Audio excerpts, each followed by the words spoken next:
اللهم صل على محمد وآل محمد۔ آج کل جدید دنیا کے لوازمات ایک چیز یہ آ گئی ہے کہ قالین بچھائے جاتے ہیں۔ قالین بچھائے جانے کی وجہ سے مسئلہ یہ پیش آتا ہے کہ جب قالین نجس ہو جائے تو اس کو پاک کرنا، کیونکہ قالین فی الحال ہمارے مراجع کے فتوے ان چیزوں میں سے ایک ہے جسے پاک کرتے وقت نچوڑنا ضروری ہے۔ یہ بھی اختلافی مسئلہ ہے۔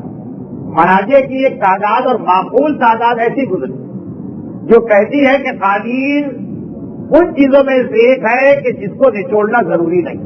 جیسے اگر زمین نجس ہو جائے آپ پانی بہا دیں پاک ہے، قالین نجس ہو جائے پانی بہا دیں پاک ہو گئے۔ مگر سارے کے سارے مراجع بھی اگر ایک طرف چلے جائیں، ہم تو مجبور ہیں اپنے مرضے کے فتوے پر، تو موجودہ مراجع کا نظریہ قالین کے حوالے سے یہ ہے کہ قالین کو نچوڑنا ضروری ہے۔ مگر جو خاص ایک وضاحت ضروری ہے وہ یہ کہ جہاں شریعت میں لفظ نچوڑنا آتا اس سے مطلب نچوڑنا نہیں ہوتا۔ لفظ ہوتا ہے نچوڑنا، لیکن اس کا مطلب نچوڑنا نہیں۔ نچوڑنے کا مطلب کیا ہے؟ نچوڑنے کا مطلب یہ کہ جس چیز کو آپ نے دھویا کوئی ایسا طریقہ اختیار کریں کہ اس کے اندر کا پانی اس میں سے باہر آ جائے۔ اب کیونکہ زیادہ تر نچوڑنے کے ذریعے سے پانی کو نکالا جاتا اس لیے یہی لفظ چل پڑا، لیکن اصل مسئلہ نچوڑنا نہیں۔ وہ جو آپ نے واقعہ بھی سنا کہ کسی صاحب کی بلی نجس ہو گئی تھی، انہوں نے اسے پاک کیا، مر گئی، تو وضاحت کی کہ پاک کرنے سے نہیں مری، نچوڑنے سے مری۔ تو نچوڑنا جو ہے نا، اس کا مطلب شریعت میں یہ ہے کہ اس چیز نے جو پانی چوس لیا ہے اس کو کسی طرح سے باہر نکالا۔ تو ایک طریقہ تو یقیناً نچوڑنا، دوسرا طریقہ وہ جو دھوبیوں کا طریقہ ہوتا کہ سر سے اٹھا کے کپڑے کو اس طرح سے پتھر پہ مارو کہ اس کی وجہ سے اس کا پانی اس میں سے نکلا۔ تیسرا طریقہ وہ تھا جس کے اندر خواتین ڈبل فائدہ حاصل کر لی، کپڑا بھی پاک ہو جاتا تھا، شوہر بھی سدھر جاتا۔ تو اب مسئلہ وہ کیا چیز ہے؟ ڈنڈے کے ذریعے سے کپڑا پاک کرنا۔ وہ یہی کہ اصل چیز نچوڑنا نہیں ہے، کپڑے نے جو پانی چوس لیا اس کو نکالنا، چاہے یہ نچوڑنے سے نکلے، چاہے یہ پٹکنے سے نکلے، چاہے یہ ڈنڈے کے کوٹنے سے نکلے۔ اب ہو سکتا ہے بچوں کے لیے لفظ ہی نہ ہو، لیکن بہرحال بات سمجھ میں آ رہی۔ چاہے یہ وہ جو مرکز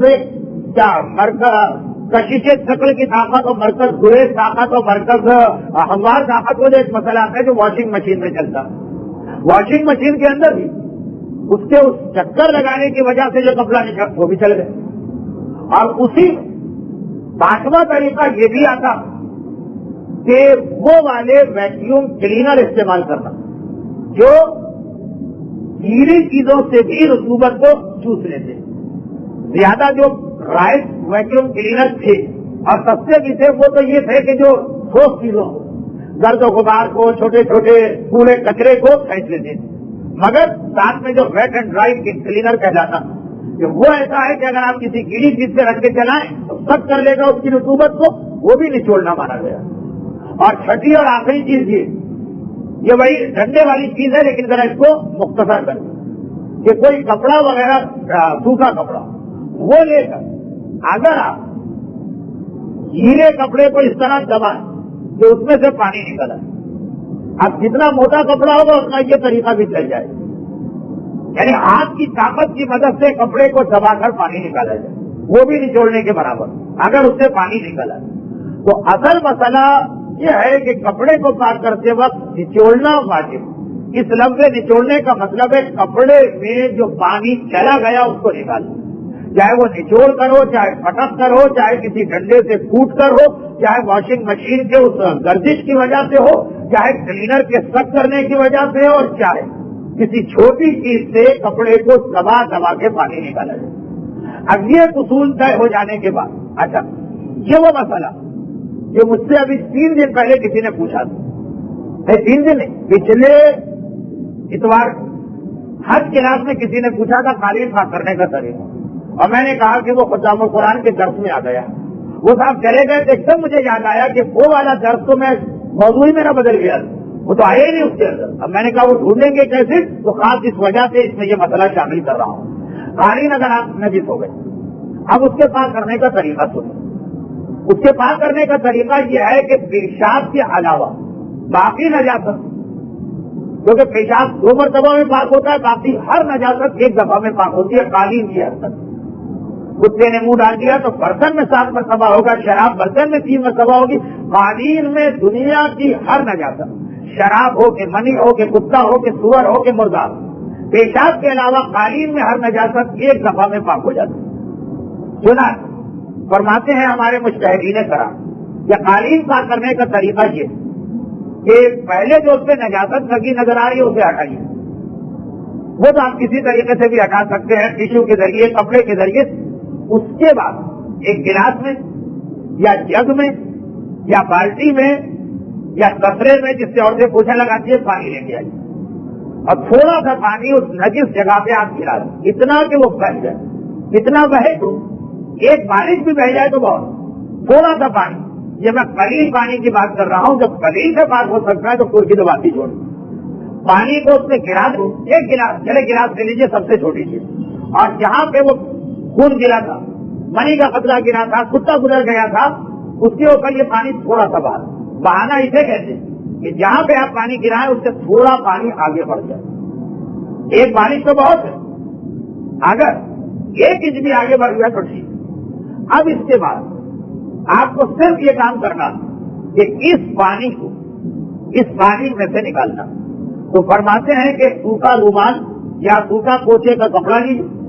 ایک طریقہ تو یہ ہے کہ ویکیوم اگر آپ کے پاس ہے تو لے کے آئیے، وہ اس پانی کو سب کر لے، پانی پاک ہو، وہ تو بہت ہی آسان.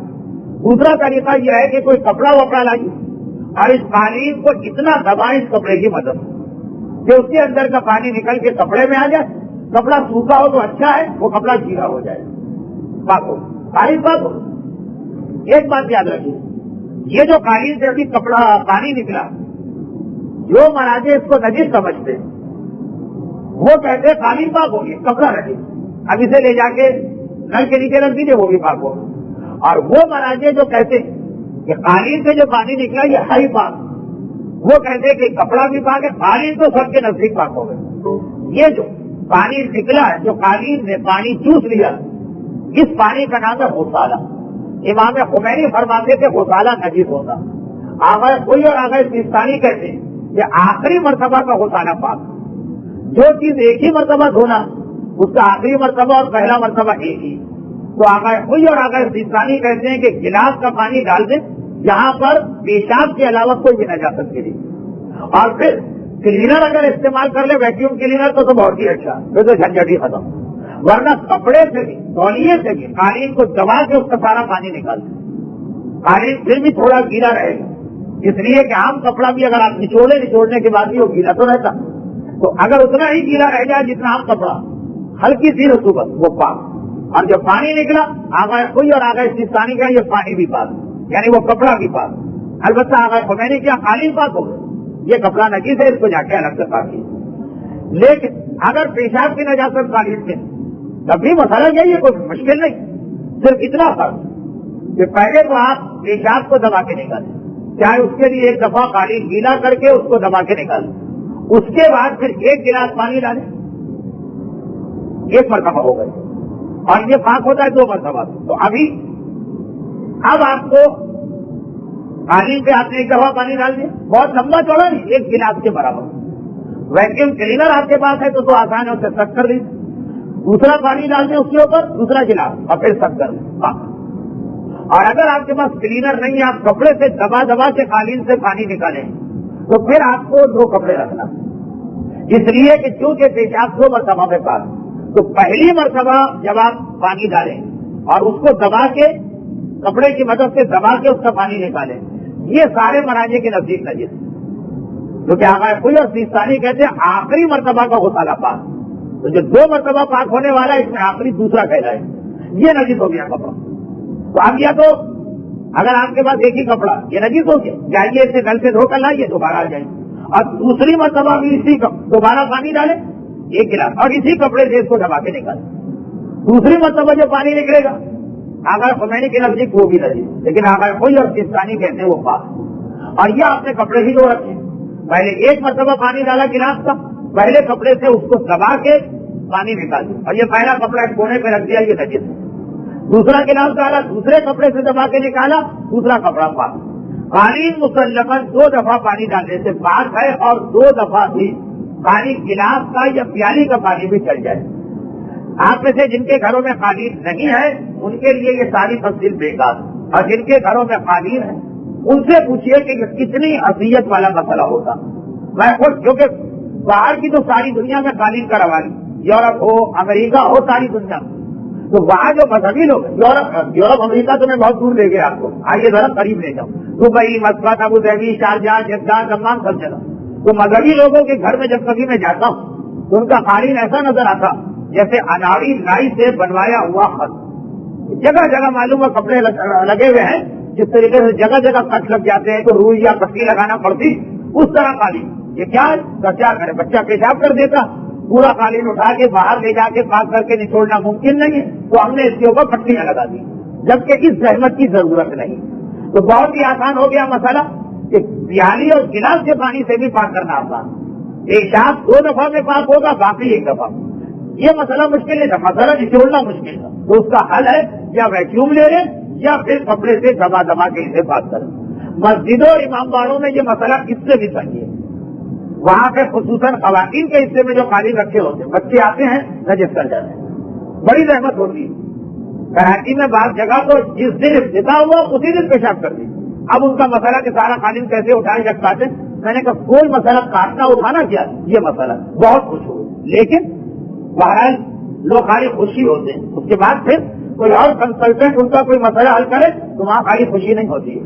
اچھا خیر, اب آ جائیے اصل مسئلہ مکمل ہوا کہ یہ قلیل پانی سے, لیکن آقا کوئی اور آقا خمینی کے نزدیک کل پانی سے بھی پاک کریں تو مسئلہ یہی رہے, یہی طریقہ ہوگا کہ پیشاب کو 2 مرتبہ پاک کرنا ہوگا اور ہر نجاست کو 1 مرتبہ, مگر ہر مرتبہ پانی ڈالیں, یعنی نل سے پائپ لگا کر لائیں, ہر مرتبہ پانی ڈالیں اور اسے دبا کے نکالنا.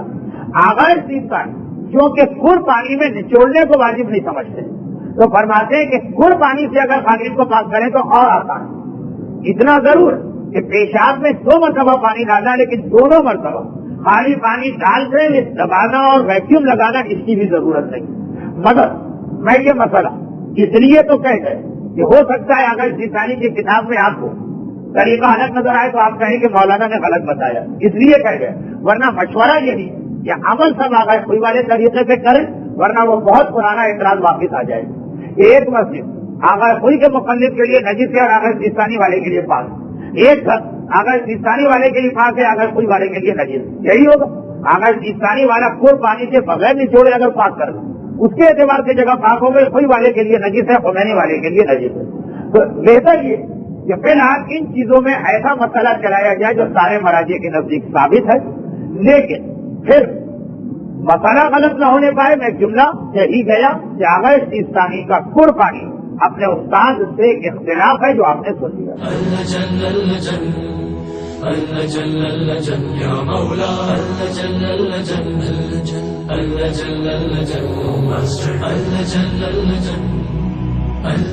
يا صاحب السماء